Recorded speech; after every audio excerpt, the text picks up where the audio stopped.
Sagittarius.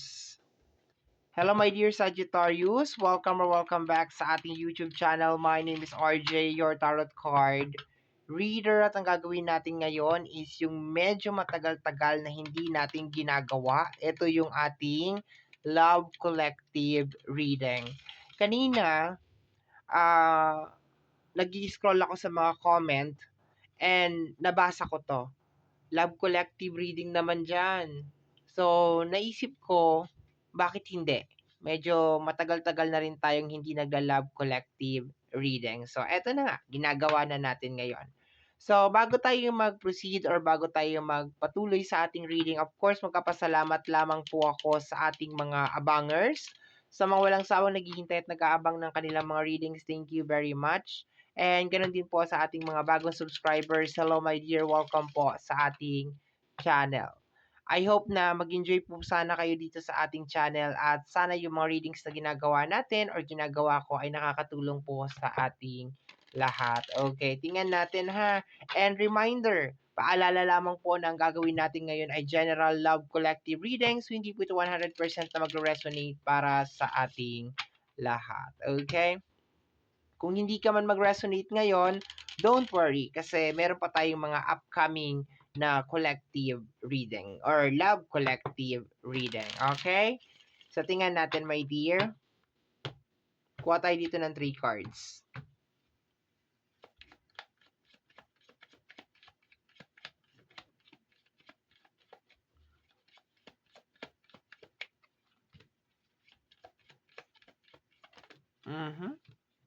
Kusa na siyang nahulog.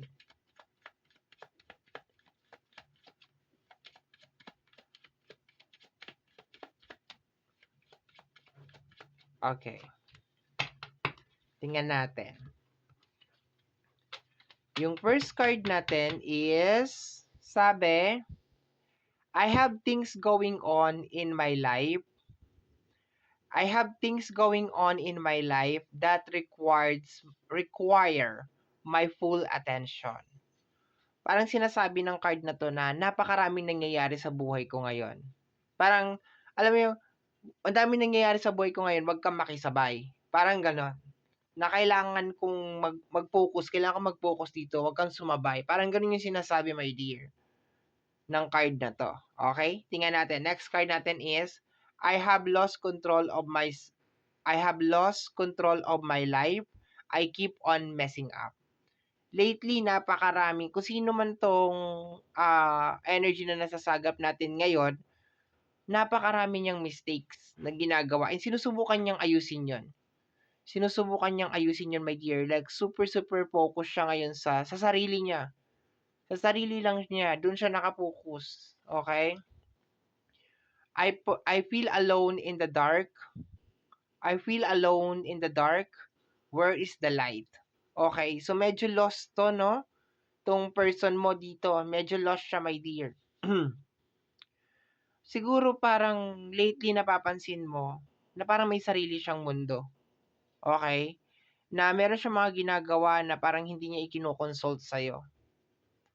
Kasi to the point, my dear, na parang binabara ka niya. Sinasabi niya sa'yo, I have things going on in my life. Sa buhay ko. Ibig sabihin yung sa personal niya. Parang sinasabi niya, maraming nangyayari sa buhay ko ngayon.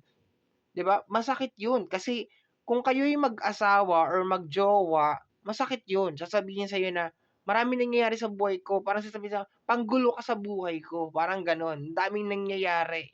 Hindi ko na alam kung ano nangyayari sa buhay ko. Parang ganon. Kulang lang sabihin ikaw yung malas ng buhay ko. Parang ganon. 'Di ba?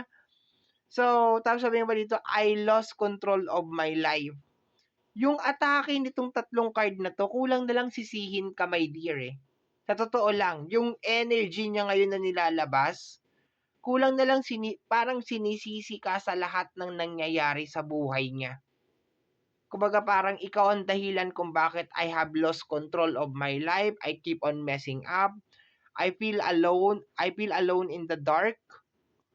In the dark, where is the light? Yung para bang nasaan ang liwanag? Bakit ganito? Parang ang dilim-dilim naman, 'di ba? So, may nangyayari sa kanya. May nangyayari sa buhay niya, my dear, and posibleng lately nagiging mainit yung ulo niya, no, nagiging iritado siya, no? And pangit man pakinggan 'tong sasabihin ko, my dear Sagittarius, baka napagbubuntungan ka rin ng galit niya. Okay? So tingnan natin, ika-clarify natin 'to. Kasi kung paano siya magbitaw ng salita dito, ramdam ko yung meron siyang pinagdadaanan, yung parang mabigat na energy. Tas kulang na lang isisi niya sa'yo lahat, okay? Like isisi niya sa'yo na ikaw may kasalanan nito, Sagittarius, ganito, ganyan, ganito, gano'n. 'Di ba? Okay, tingnan natin.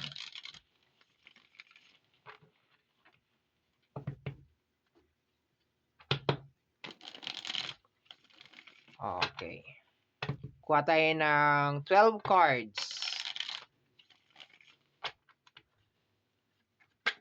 Okay? Meron na tayong Chariot, hindi ko na 'to itataob.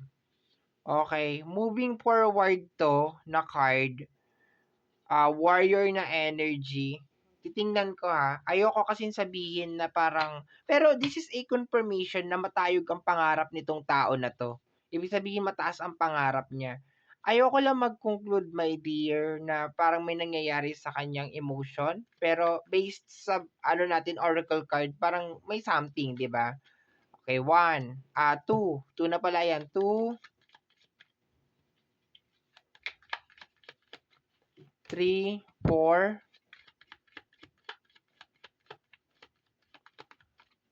5, 6, 7, ay, 8. Okay, pangalawa na yan, 8. Oo, may kinikimkim siya na galit, oh. May kinikimkim na galit. So, ilan na siya? 1, 2, 3, 4, 5, 6, 7, 8. Okay, 8.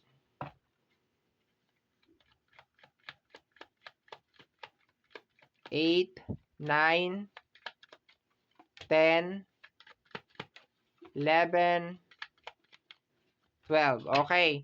So, dito muna tayo sa dalawang card na nag-flip. Okay. So, may sama ng loob 'to, my dear. Matindi ang sama ng loob nitong partner mo sa'yo. May kinikimkim siya, eh. Parang may mabigat siyang dala-dala dito. Okay. Parang tama nga yung naramdaman ko dito sa taas na kulang na lang manumbat 'tong tao na 'to. Na kung bakit nagkaganyan ang kanyang buhay, eh, dahil sa'yo, dahil ikaw ang may kagagawan lahat. Parang gano'n. Okay? So, tingnan natin. Kasi ang Four of Pentacles is stuck. Posibleng problema nga 'to sa pera, eh. Okay? Parang gano'n.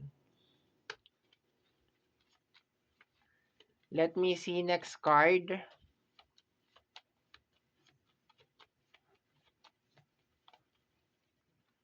Okay. Tower. Ayun. Malinaw na nga. Totoo nga. Totoo. Sinisisi ka niya, my dear. Hindi lang niya siguro masabi ng diretsuhan. Kasi sabi niya dito, eh, I have things going on in my life that requires my full attention. Para sinabi, wag ka nga magulo dyan. Inaayos ko na nga, eh. Parang ganun. Parang ang init-init ng ulo nito lagi. Yun ang nakukuha ko. Yung ang init-init ng ulo niya. And definitely may problema to sa pera. Okay?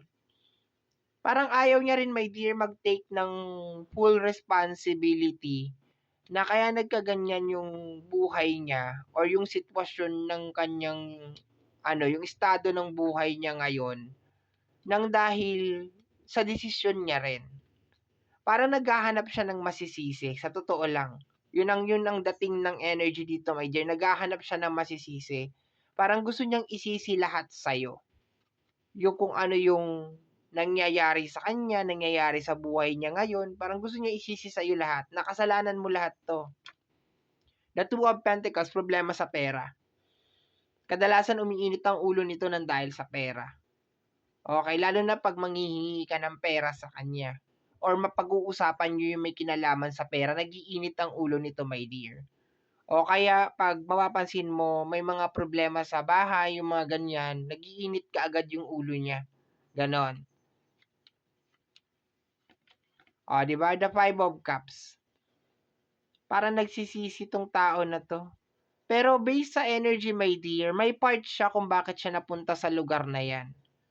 Oo, bakit nangyari 'yan? Kasi hindi naman mangyayari ang isang bagay kung hindi niya hinayaan, 'no? So, sabihin na lang natin, sige, mag-asawa kayo.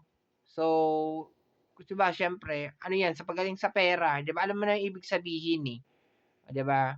So, pero yung atake kasi ng reading natin ngayon, my dear Sagittarius, is nandun sa moment na parang sinisisi ka niya. Like sa kung ano yung nangyari.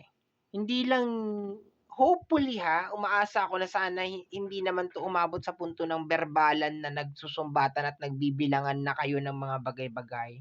Pero based kasi dito sa action niya, parang sinasabi niya na, "Wag kang magulo, wag mo akong kausapin." Parang gano'n.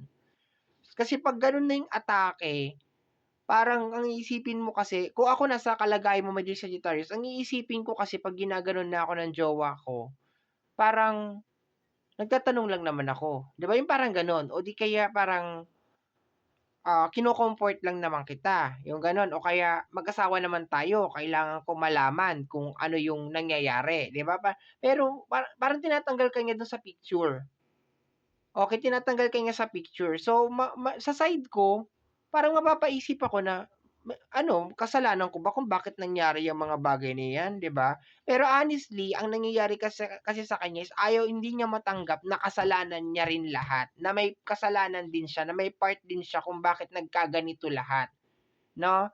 So 'yun, naghahanap lang siya talaga ng masisisi. Naghahanap lang siya ng masisisi talaga, mapagbubuntungan ng galit niya. Mahirap karelasyon 'to, my dear, kasi kaya niyang baliktarin maski kasalanan niya na, babaliktarin niya, sasabihin niya kasalanan mo. Mahirap karelasyon 'to, my dear. Yung ganito, mahirap makipagrelasyon sa isang taong nag-a-undergo ng self-denial. Yung wala siyang paninindigan sa mga desisyon na ginagawa niya. Wala siyang accountability. Kumbaga 'pag napasobra na overspend, ituturo ka niya, sabi, "Ikaw kasi kung ano nung pinagtuturo mo, eh."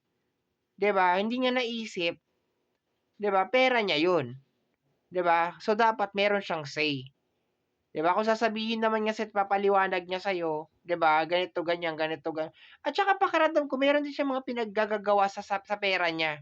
'Yun ang nakukuha ko, meron din siyang mga pinaggagagawa sa pera niya na posibleng naging dahilan din or naging reason kung bakit nag-ending siya sa ganyan na sitwasyon. May problema sa pera 'to, my dear. Okay? We have here the energy of the Seven of Wands. 1, 2, 3, 4, 5, 6. Okay. So, sa energy ng Seven of Wands, parang nasa denial process siya. Okay, yun ang nakukuha ko dito. Nasa denial process talaga siya. Na parang naging out of control na. Kasi sabi nga dito, ayun pala eh, I have lost control of myself. I keep on messing up. Dito pa lang sa card na to, my dear, sinasabi niya na dito na I have lost control of myself. I keep on messing up. Pero ayaw niya kasing i-acknowledge to. Ayaw niyang tanggapin, my dear, na nag-umpisa yung pagkakamali sa kanya. Okay. Parang kunyari, ng babae. Okay, ng babae. Example lang ng babae. Ng babae siya. Nahuli mo. Nung nahuli mo, sasabihin niya, kasi ikaw ikaw ang may kasalanan lahat nito. Ganito, ganyan. Kasi lagi mo akong ganito, ganito, hindi ka magaling sa ganito. Yung isisisi niya sa'yo. Ibabalik-tarin niya yung sitwasyon. Kaya nga sabi ko kanina, mahirap makarelasyon yung tao na ganito. Kasi meron siyang self-denial. Ayaw niyang tanggapin, wala siyang paninindigan, wala siyang, alam mo yon, wala siyang accountability. I think that's yung pinakamagandang words na i-describe sa kanya is accountability, 'no? So, yun ang nangyayari dito. Sa energy ng Seven of Wands, okay? And 'pag kinompronta mo pa 'to, my dear, at sinabi mo sa kanya yung mga pagkakamali niya, siya pa yung galit. Na 'pag sinabi mo sa kanya yung mga pagkakamali niya, siya pa yung galit. Pagpipilitan niya talaga na tama yung desisyon niya, na ikaw yung naging dahilan kung bakit umabot sa ganito, sa ganyan, sa gano'n. Yun ang nakakabwisit dito. Okay, the Seven of Sword, may ginagawa 'tong tao na 'to. Ayaw niya lang talagang aminin na meron siyang ginawa kung bakit siya nalagay sa sitwasyon na 'yan. Posibleng pinalalabas niya rin sa mga tao, sa ibang tao na ikaw ang problema dito sa relasyon na 'to. Pero honestly, may part din siya, 'di ba remember, dalawang tao 'to, hindi mo tatawag mo ba na relationship kung iisa lang? 'Di ba, 'di dapat ang tawag dun single. Kaso ang ginagawa niya kasi, lahat ng pagkakamali kung kaya niyang isisi sa'yo, isisisi niya sa'yo. Okey. Kahit sabihin mong aksidente lang yung nangyari, may nabasag, isisisi niya sa'yo. Lahat isisisi niya talaga sa'yo, my dear. Pati yung nangyayari ngayon, my dear, sa buhay niya, isisisi niya sa'yo. Alam mo masakit dito 'pag narinig mo sa kanya or nasabi niya hopefully hindi niya nasabi sa'yo.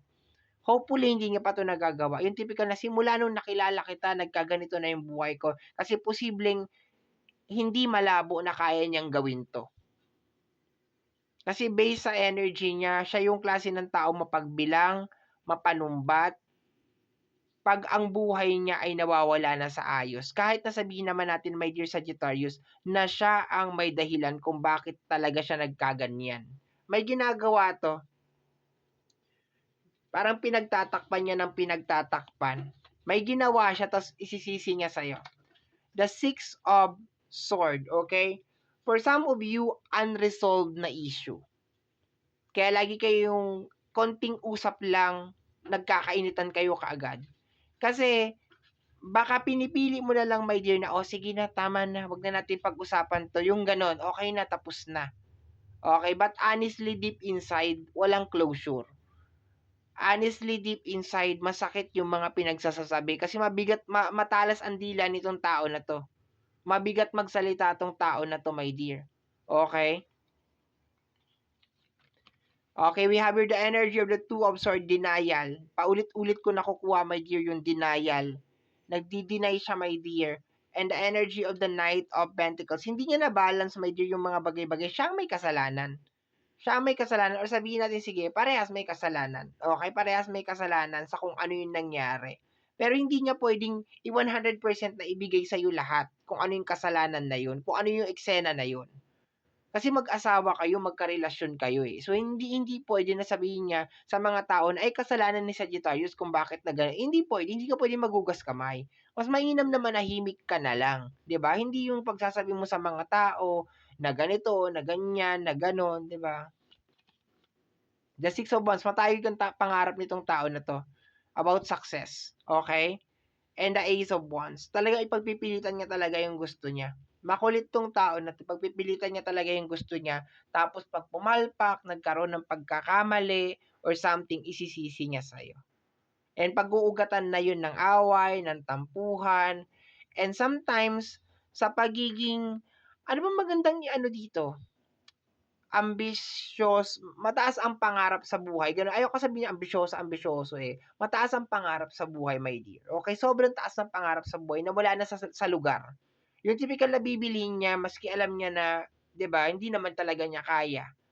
Tapos 'pag naubusan na ng budget, magagalit na, ayan. O kaya magyayabang sa mga kaibigan, sa mga kamag-anak, gano'n. So, 'yun ang nakukuha ko dito, my dear, pero hindi ko nagugustuhan kung papaano na parang tinatanggal ka niya sa picture. Parang sinasabi niya na, "Kaya ako nagkasakit ng dahil sa'yo, kaya lumayo ka sa'kin, Sagittarius." Yung para bang gano'n, yung nagkasakit siya para sabihin niya, "Ikaw, Sagittarius, ang may dahilan, nahawa ako sa'yo, eh, kaya lumayo ka." 'Di ba? Just that is just an example. Example lang. And dito sa sitwasyon ninyong dalawa, problema 'to or eksena 'to, my dear, na posibleng parehas naman talaga kayong mayroong pagkakamali. Pero parang ayaw niya talaga mag-take ng accountability. Ayaw niyang makita ng mga tao or ayaw niyang aminin sa'yo na may kasalanan talaga siya. As of this moment, nagta-Titanic yung buhay niya. Tumatagilid yung buhay niya. 'Pag may makakita sa kanya na kakilala niya, "Uy, kumusta ka na?" Sasabihin niya, "Ay, kasi si Sagittarius, eh, ganito ganyan, eh." nasaan na yung ganito? Ay wala na, naibenta ko na kasi si Sagittarius, eh. Laging ang sisi nasa'yo, Sagittarius, laging ikaw. Ayaw niyang ipakita sa mga tao or ayaw niyang sabihin sa mga tao na, "Ay kasi katangahan ko, eh. Kasi ganito, eh." Hindi, ayaw niyang manindigan, ayaw niyang lumabas sa mga tao na pagkakamali niya kung bakit nagkakaganyan yung buhay niya. Lagi niyang pinalalabas sa mga tao na kasalanan mo, na kaya siya nasa dilim ngayon naghihirap ng dahil kasalanan mo. Kasalanan mo lahat. Pero honestly, sinasabi dito sa card na 'to na masyadong matayog ang lipad ng saranggola ni Pepe. Alam niyo ba 'yon? Mataas ang lipad ng saranggola ni Pepe. So 'yun siya na klase ng tao. Okay? So my dear, eto po yung ating, nasagap na energy para sa ating love collective reading. I hope that you like it, okay?